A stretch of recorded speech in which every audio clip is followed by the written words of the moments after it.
বাংলাদেশ জামাতে ইসলামী পূর্ব পাকিস্তান থেকে বাংলাদেশ হোক সেটা চায় নাই। মূলত তারা এই দেশে যে স্বাধীনতা পরবর্তী সময় সেই দেশে বসবাসের অযোগ্য। তারা বাংলাদেশের একটা অপশক্তি, পাকিস্তানি অপশক্তি। তাদের এই দেশে না রাজনীতি তো পরের কথা, ওই নামে এবং ওই ব্যক্তিরা এই দেশের নাগরিকত্ব পাওয়ার তাদের আমি মনে করি মরণোত্তর নাগরিকত্ব বাতিল করা উচিত। কারণ তারা এই দেশে স্বাধীনতা চায় নাই। এখন আপনি হয়তো আজকে আমার এই কথা শোনার পরে মনে করবেন যে আমি এতদিন আমি তো নিজেই বলতাম, হ্যাঁ আমি বলতাম তো, আমার তো ওই সময় জন্ম হয়নি। আমার জন্ম হইলে আমি দুই পাকিস্তানকে এক রাখতেই চাইতাম। যদি না পারতাম আমি ওই পাকিস্তানে, পশ্চিম পাকিস্তানে চলে যেতাম।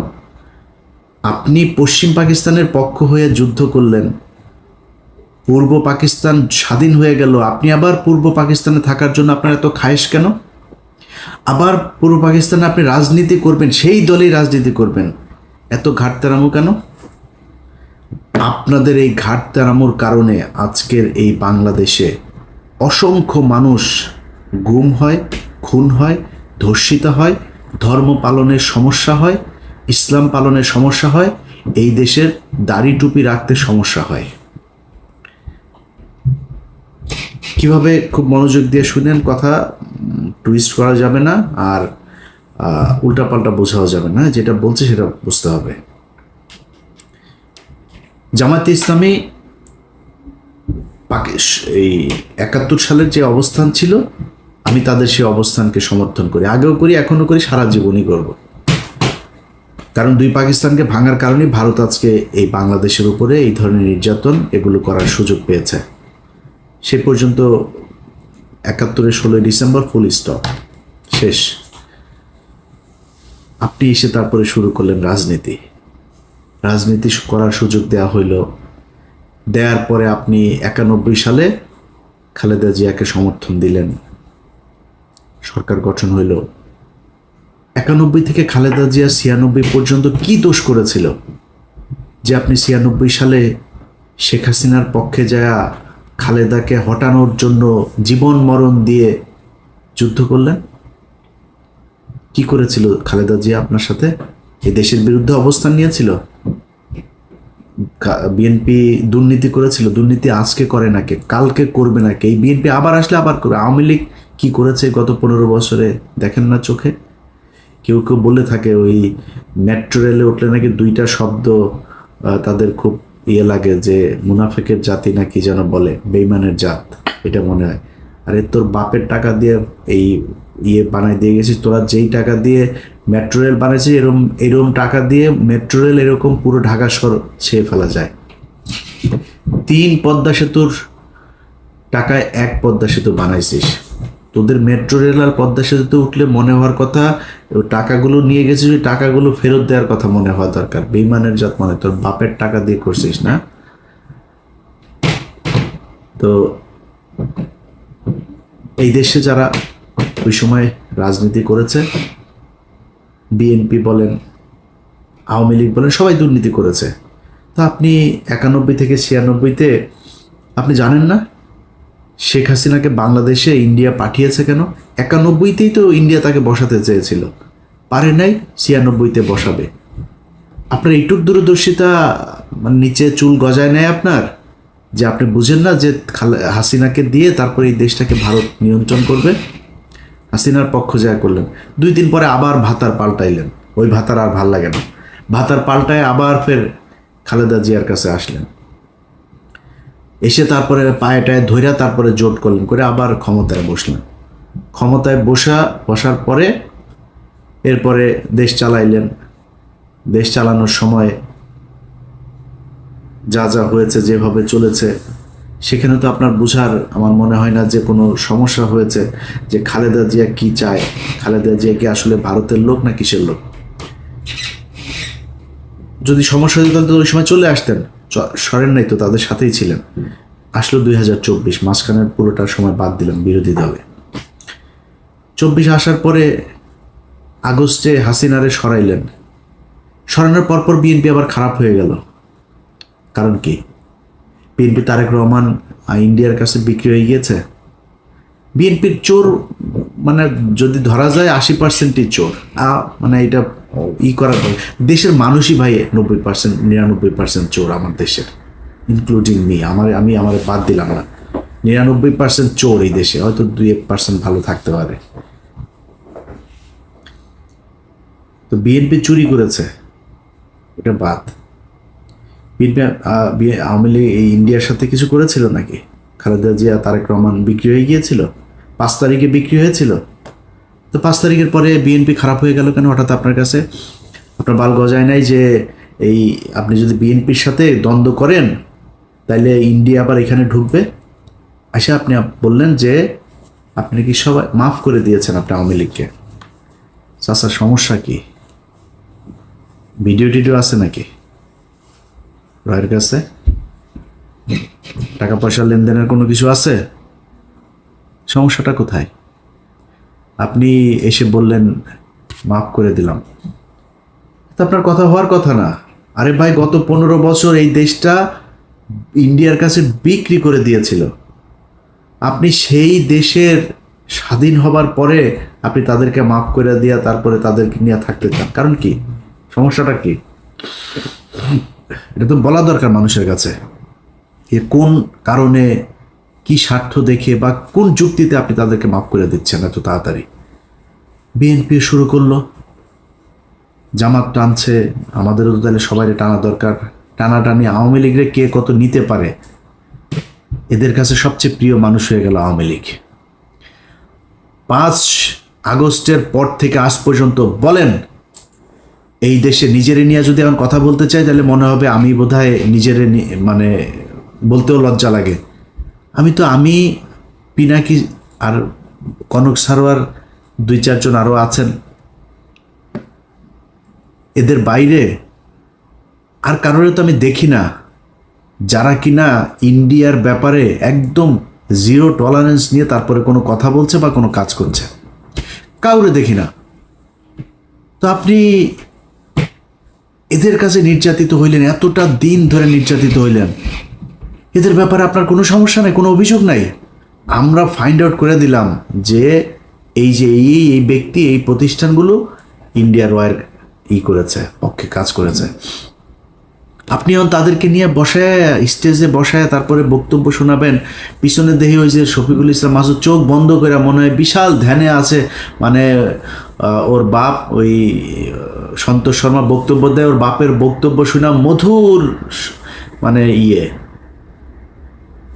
স্টেজে দাঁড়ায় রয়েছে, পিছনে বডিগার্ডের মতো, সোহরাওয়ার্দীর বডিগার্ড শেখ মুজিবের মতো ওইভাবে দাঁড়ায় আছে। এটা এই জন্য এই 15 বছর এই জন্য মানুষ জীবন দিয়েছে। আপনার এই প্রোগ্রামটা যারা অর্গানাইজ করেছেন তাদেরকে সেই জামাতের নেতা যারা সন্তোষ শর্মাকে দাওয়াত দিয়েছেন সেই ব্যক্তিগুলোকে একটু বলি যে মনে করেন আপনারা অলমোস্ট সবাই জেলে গিয়েছেন, আমি যতটুকু জানি। জেলে যাওয়ার পরে আপনার স্ত্রী বা মেয়েকে পুলিশ আপনাকে ক্রস ফায়ার দিবে এটা মনে করে তারপরে ধর্ষণ করেছে, ধর্ষণ করে পেটে বাচ্চাও দিয়ে দিয়েছে। অ্যাবর্শন তো আর করাইতে পারে না লজ্জার শরমে। আপনাদের ঘরে যদি এরকম একটা বাচ্চা টাচ্চা যদি থাকে, মনে করেন থাকে, কেমন লাগবে? আছে কি না ওইটাও তো আল্লাহই জানে। থাকতে পারে না? কেন বললাম জানেন কথাটা? আলেপের কথা মনে আছে? আমার এই চ্যানেলে একটু পিছনে যায় ভিডিওগুলো দেখেন। এই পুলিশ অফিসার এক ব্যক্তিকে ধরে তার স্ত্রীকে তার স্বামীর ক্রস ফায়ারের ভয় দেখিয়ে রোজা ভাঙিয়ে রোজার মাসে তারপরে ধর্ষণ করেছে। দেখেছেন আমার এই চ্যানেলে ভিডিওটা? এরকম 16 জন আমাদের বাংলা এডিশন অফিসে গিয়েছিল। তো বাংলা এডিশনের কাছে যারা গিয়েছে ওরা তথ্য দিতে চায়, নাম টাম বলার পারমিশন দিচ্ছেন। তো আমি বললাম নাম টাম কিছু যদি না বলি, কোনো পুলিশের নাম বলতে দেবেন না, ওরা লজ্জায় কারণে বলতে চায় না। তো এখন ওই ব্যক্তি শুধু আমাদের কাছে বক্তব্য দিয়েছিল কারণ ওর স্ত্রী মারা গিয়েছে। এগুলো নিয়ে দ্বন্দ্ব, সাংসারিক দ্বন্দ্ব, তারপরে আবার উনি গর্ভবতী ছিল, এইসব সমস্যা মিলে হঠাৎ করে মারা গিয়েছে। স্বামী স্ত্রীর মধ্যে এটা নিয়ে খুব খারাপ পরিস্থিতি চলছিল, মারা গিয়েছে। সে লোকের কথা শোনেন নাই? ওই লোকের স্ত্রীকে এইভাবে জোর করে ধর্ষণ করেছে। আমরা তো জানি না আরো কত মানুষের স্ত্রীকে এইভাবে ধর্ষণ করেছে যারা আমাদের কাছ পর্যন্ত পৌঁছাইতে পারেনি। আপনি মাফ করে দেওয়ার কে? তাদের কাছে জিজ্ঞেস করেছেন? ভারত গেল 15 বছরে যা করেছে সেটার শাস্তি হতে হবে, শুধু শাস্তি না, সারা জীবনের জন্য তাদেরকে নিষিদ্ধ করতে হবে। আপনি 2 দিনের মাথায় মাফ করে দেন। খিলগাঁয়ের জনির কথা মনে আছে? বুকে গুলি কয়টা? 19 গুলি নিয়ে তারপরে মরতে হয়েছিল। ছোট বাচ্চা। তার ওই বাচ্চার কাছে গিয়ে জিজ্ঞেস করেছেন যে ওর বাপের এই হত্যাকাণ্ডকে সে মাফ করেছে কিনা? সারা দেশে সেই 5ই মে থেকে শুরু করে বিভিন্ন সময় এই দেশে গণহত্যা চালিয়েছে। ঠিক যখন আপনি কথাটা বলছিলেন তার 1 মাস আগে, 15 দিন আগে একটা গণহত্যা চালিয়েছে। আপনি তাদেরকে মাফ করে দিচ্ছেন এত তাড়াতাড়ি। নিশ্চয়ই চাচা মিয়া ভিডিও টিডিও কোনো মমতাজ কারোর সাথে মনে হয় আকাম কুকামের কোনো ভিডিও আপনার আছে আওয়ামী লীগের কাছে বা রয়ের কাছে, এই জন্য আপনি বক্তব্য দিতে বাধ্য হয়েছেন। ওইটা আপনার বক্তব্য হওয়ার কথা না। আমি একজন মানুষ হিসাবে, সুস্থ মস্তিষ্কের একটা মানুষ হিসাবে এটা আমি মনে করি না। হয় আমি পাগল হয়ে গিয়েছি, নাইলে আপনার কোনো ভিডিও টিডিও কিছু একটা আছে, নাইলে আপনি মাফ করতে পারেন না। আপনাদের অনেকের খারাপ লাগতে পারে ভাই, এই দেশের এই জামাত ইসলামের কারণে। আমি সরাসরি বলি, ধরেন আমি কয়দিন আগে ওই যে বিরিয়ানি আলম সাহেব বলেছিলেন, তার সাথে আমার ওয়াশিংটনে আমরা মুশফিক ভাই এরা কয়েকজন ছিলাম একটা প্রেস ব্রিফিংয়ে এখানে। তো আমার জিজ্ঞেস করছিল যে আপনি নির্বাচন হলে কারে ভোট দেন? বলে নির্বাচন হলে জামাত ইসলামরে ভোট দেবো। এখনও এটা প্রকাশ্যে, মানে এটা আমি যেটা বলি আমি সবার সাথে কথা ওইভাবেই বলি। বলছি জামাত ইসলামরে দেবো। বলছে কেন জামাত ইসলামরে কেন দেবেন? বললাম জামাত ইসলাম বিএনপি দুইটা আমার কাছে সমান্তরাল, কিন্তু যেহেতু ওরা ইসলামটাকে একটু প্রিফার করে তো আমি এই কারণে জামাত ইসলামকেই ভোটটা দিব, বাট আমি বিএনপিকেও পছন্দ করি। এখনো বলছি এই এক কারণে জামাত ইসলামের প্রতি মানুষের যে দুর্বলতা, এইটার কারণে বিএনপির চাইতে আপনারা অনেকেই হয়তো জামাত ইসলামের অনেকে, আমার তো মানুষ জামাত ইসলামই মনে করে, তো কালকে হয়তো মনে করছে আরে ইলিয়াস কি সমস্যা, কি ইলিয়াস তো দেই জামাতও করেনি, তাহলে আসলে করে কোন দল? এখন আমি জামাত করি না, কিন্তু বিএনপির লোকজন কিন্তু আমার জামাত বানায়। এই যে জামাত বলা হয় এটার কারণ কি জানেন? এটার কারণ হচ্ছে ওই যে ধর্মীয় কথাবার্তা বলি। যখন অফিসে জব করতাম টিভিতে রোজা রাখতাম, রোজা রাখাই তো আবার মাঝে মধ্যে ধরেন শুক্রবারে নামাজ টামাজ পড়ার জন্য সময় চাইতাম অফিসে। এই তো তো জঙ্গি, তো মানে শিবিরের লোক। আবার ওই হরতালের সময় শিবিরের ওই ফুটেজ যেগুলো আমি তাড়াতাড়ি পাইতাম আর কি, আমার কাছে এই তথ্য আমি সোর্স মেনটেন করতাম। মনে করেন ওর সাথে ও এত ফুটেজ পায় কেমনে, কোথায় ভাঙচুর হয় এটাও জানে কেমনে। এইটাও আরেকটা কারণ। আমি একা না, আপনি বিএনপির সাথে বলবেন যে আমি বিএনপি করি বলে এই বা মানে বিএনপির কিছু দেখি না এটা বলে আপনি পাওয়ার সুযোগ নাই। কারণ বিএনপির সাথে আপনার অনেকগুলো জায়গায় পার্থক্য আছে, যেই পার্থক্যটা আপনাকে মেনটেন করতে হবে। যে পার্থক্যগুলো কি? আবরার ফাহাদ বলেছিল সে শিবির করে, আবরার ফাহাদকে হত্যা করা হয়েছে শিবির সন্দেহে, জানেন না? আমি বেতন পেয়েছি 23,000 টাকা বেতন পাই মাত্র, তখন বেতনের পুরো টাকাটা নিয়ে তারপরে যে কোনো জামাত ইসলামের কোনো একটা জায়গায় দিয়ে এসছি। এটা একটা রসিদ ছিল, সেই রসিদটা আমার ড্রয়ারে ছিল। 23,000 টাকার একটা রসিদ। 23,800 টাকা বেতন পাইতাম তখন, 800 রেখে দিয়েছিলাম, 23,000 টাকার রসিদটা দিয়েছিলাম। তো আমি যেহেতু ঢাকা শহরে আমার যেহেতু মানে নিজের বাবার বাড়িটাই আছে, আমার যেহেতু মানে ভাড়া দিতে হয় না, আমি অফিসে অন্যদের চাইতে একটু রিল্যাক্স থাকতাম। কোনো বাজার টাজার কোনো কিছু আমার কোনো ঝামেলা ছিল না, তো আমি ওই টাকাটা দিয়েছিলাম। তো আমি ইটিভি থেকে আমাকে যখন এই চেয়ারম্যান যখন জেলখানায় গেল, তখন আমার ড্রয়ার তো আমি কোনো জিনিসপত্র কিছু নিয়ে আসার সুযোগ পাইনি, আমি আর অফিসে যাইনি। আমার ওইখানেই খুঁজে টুজে এগুলো পেয়েছিল। ওই রসিদটা নিয়ে ডিবির মনিরের কাছে দিয়ে এসেছিল আমাদের 21 টেলিভিশনের অখিল পোদ্দার। আমার অনেক ঝামেলা হয়েছে ভাই, শুধুমাত্র এই জামাতের পক্ষে কথা বলা কিংবা জামাতের মতো করে কথা বলার কারণে। এই দায় আপনাদেরকে নিতে হবে। আবরার ফাহাদ মারা গিয়েছে, এই দায় আপনাকে নিতে হবে।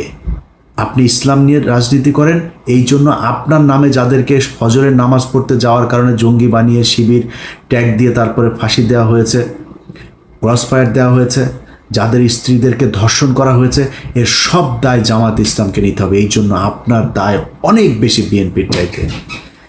বিএনপি তো ভাই খালি খালেদা জিয়া, তারেক রহমান, জিয়া পরিবার বাদ দিলে বিএনপির 90% মানুষের সাথে আওয়ামী লীগের কোনো পার্থক্য নাই। আপনি যদি নাকি এই ভারতের ইস্যুটার সামনে নিয়ে এসে যদি বলেন, ভাই বিএনপির বহু মানুষ আছে। এই যে সালাউদ্দিন দেখেন না, সালাউদ্দিন ইন্ডিয়াতে ধরে নিয়ে গিয়েছিল, আমরা জানি, ধরে নিয়ে যে তাকে গুম করেছিল। ওই গুম হয় নাই, ওই বাংলাদেশের মানুষের গুম করছিল। ইন্ডিয়াতে বসে সে আমাদের সাথে ফোনে কথা বলে, আমার সাথে অনেকবার কথা হয়েছে। ইন্ডিয়াতে বসে থেকে কথা বলে আমার সাথে, অনেক ইনস্ট্রাকশন দিত, ভাই এরকম করো, এরকম এই সেই। আমি খুব অবাক হইতাম যে ইন্ডিয়াতে বসে সে কথা বলে, তারে কিছু বলে না। তখন কিন্তু আমরা এটা নিয়ে আলোচনা করতাম যে সমস্যা, এরা আসলে ইন্ডিয়া নিয়ে গিয়েছে ভাব ধরানোর জন্য, সে আসলে রয়েরই লোক, ওইখানে নিয়ে তাকে ট্রেন আপ করা হচ্ছে বিএনপিকে, যাতে সে দেশে গিয়ে তারপরে সার্ভিসটা দিতে পারে। সেই সার্ভিস এখন এসালাম টেসালাম এদের সবাইকে বাঁচায় সালাউদ্দিন সাহেব দিচ্ছেন। তো বিএনপিরে যদি আপনি তারেক রহমান, খালেদা অর্থাৎ জিয়া পরিবারের বাদ দেন, আমি জানি না ভাই কয়জন খুঁজে পাবেন সেখানে ইন্ডিয়ান লোক। মির্জা ফখরুল এই দলের দ্বিতীয় পার্সন, তার মতো লোক ভারতীয় এজেন্ট। এরপরের আর কে কোথায় আছে আমরা জানি না, এটা নিয়ে আজকে কথা বলছি না, যেহেতু আজকে ওইটা বাদ। তো মানুষের প্রত্যাশা জামাত ইসলামের উপরে অনেক বেশি, বিশেষ করে ভারতের ক্ষেত্রে, কারণ ভারতের সাথে আপনারা 71-এ হেরেছেন। এই গত কয়েক বছরে আপনাদের কয়েকজনকে হত্যা করা হয়েছে। 15 বছর আপনাদের যেসব শিবিরের ছেলেপেলে আছে, জামাতের লোকজন আছে, তাদেরকে প্রচণ্ড কষ্ট, নির্যাতন সহ্য করতে হয়েছে। এই কষ্ট আপনাদের উপরের এই তাহের ঠাকুরের মতো, এই তাহের মিয়ার মতো এরকম 2-4 জন রয়ের এজেন্টকে নিয়ে আপনি এই পুরো দেশের সব মানুষকে বিপদে ফেলতে পারেন না। জামাতে ইসলামকে নিয়ে অনেক কিছু বলার মতো সুযোগ ছিল, কিচ্ছু বলি নাই। আপনি জানেন এটিএম আজহার এখনো পর্যন্ত জেলখানায় আছে। বাংলাদেশের মানুষকে বিষয়টা বলি, কেন আছে জেলে জানেন? জেলে আছে জামাত ইসলামের কয়েকজন নেতার কারণে। তারা ইচ্ছা করে তাকে জেলখানায় রেখেছে, তারা চায় না সে ছাড়া পাক। 5 তারিখের পর থেকে এখনো পর্যন্ত জামাত ইসলামের অনেক নেতার বাড়িতে আওয়ামী লীগের লোকজনকে লুকিয়ে রাখা হয়েছে। শিবিরের ছেলে পেলে যায় কিছু কিছু জায়গা থেকে তুলে জোর করে তারপর জামাতের সাথে যুদ্ধ করে তাদেরকে বের করেছে। জামাত ইসলামের সাথে শিবিরের একদম খুব স্পষ্ট কিছু দ্বন্দ্ব, তারা সেই বিষয়গুলো বাইরে আসতে দেয় নাই, কিন্তু সেই দ্বন্দ্বগুলো এখন প্রকাশ পাচ্ছে।